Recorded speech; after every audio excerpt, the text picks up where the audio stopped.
na inyong atubangan. It's not easy na mag-share sa tithes and offering.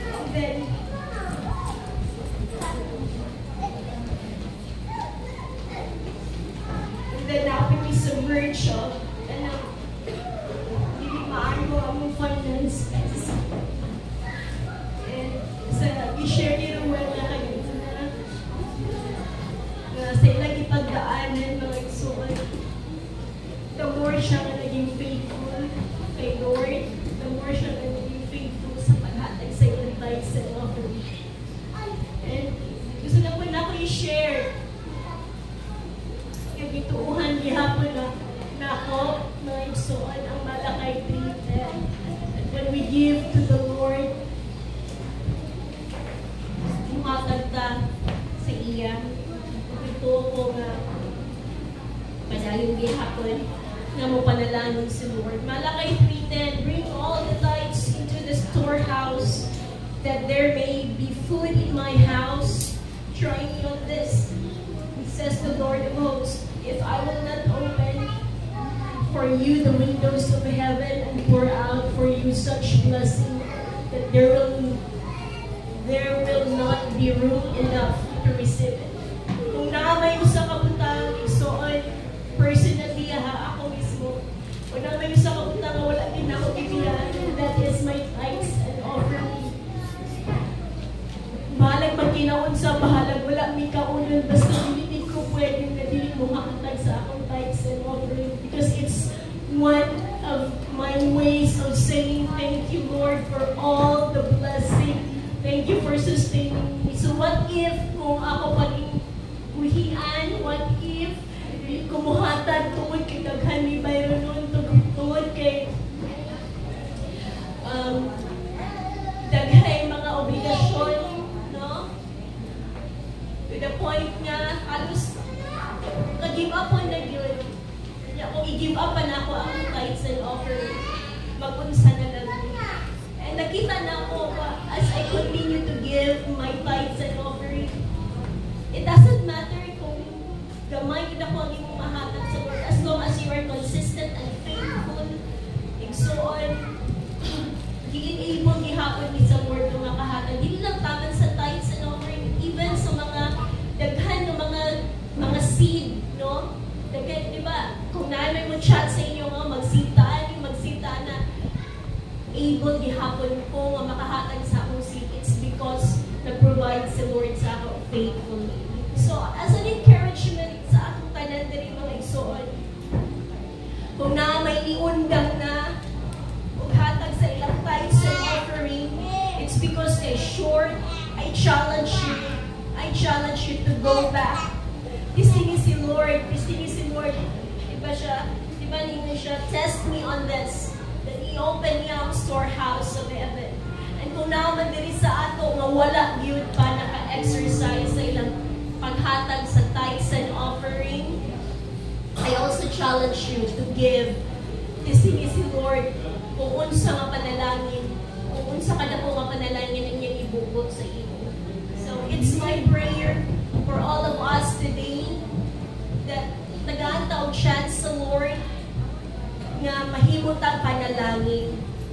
No, because nakita na ako sa ako personally na pagka-down sa finances, nawala din ang confidence. Ano bang dili ka makabarog kay tungod lang. Alay po na ni Lord, no, nga tungod lang kay nawala. Na-down financially, wala ni confidence. Dili ko masubutan na. Because you are more than enough.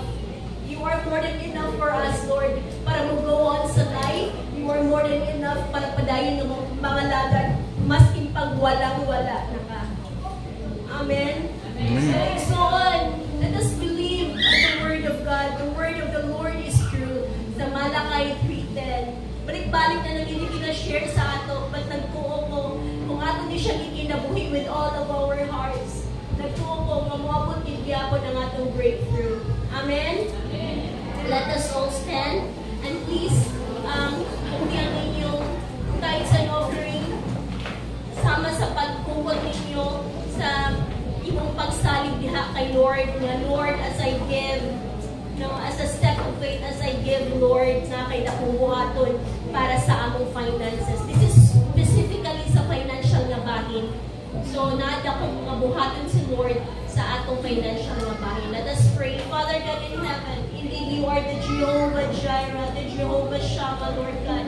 You will supply all our needs as long as we do our part, Lord. And ako mga pag-ampo, Lord God, that enable us, Lord. Give us the ability to produce wealth, oh God, para mahimuming panalangin aning nga church, para mahimuming panalangin sa mga tao na naginahanglan po, Ginoo. Ang among mga pag-ampo, give us a generous heart. Enable us to share, Lord God, what is, Lord God, na naa sa amon. At kung naman kung sa mga walang-wala na, Lord God, enable us, Lord. Enable us, Lord God, to produce, Lord God, wealth.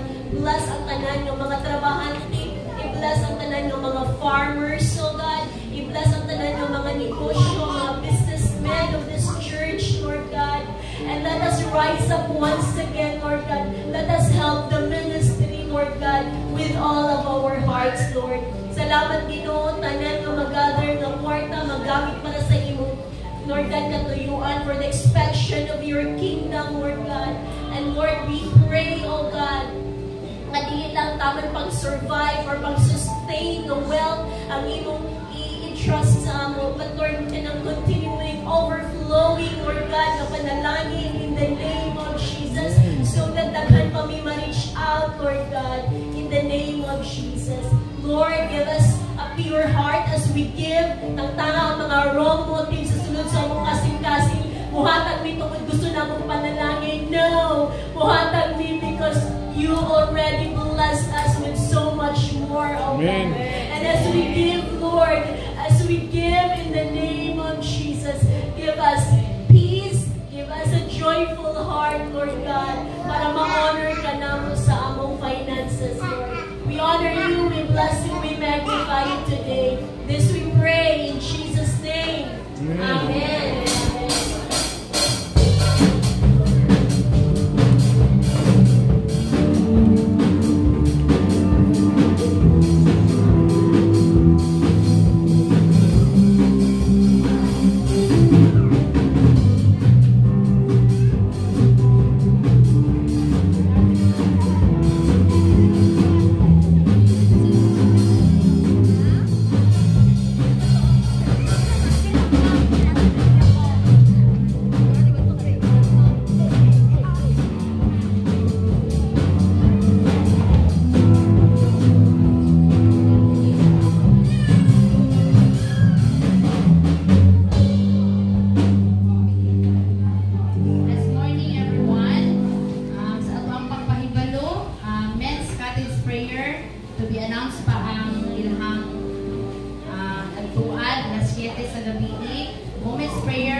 Abraham's Residence, 5:30 AM. So, tanan nga women, i-encourage na maapiltan ni physical kay muna siya ang last na pag-chikan o pag-uban ni pastora sa ito physical.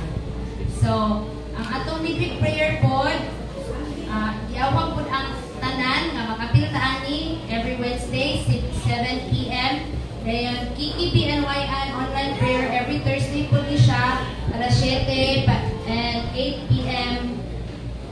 and 8 p.m.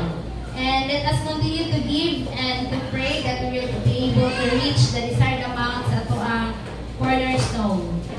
And karon na ang pinaka-deadliest deadline na yun para sa t-shirt at ito lang ihatag ka hanggang free ang amount. That's all and thank you.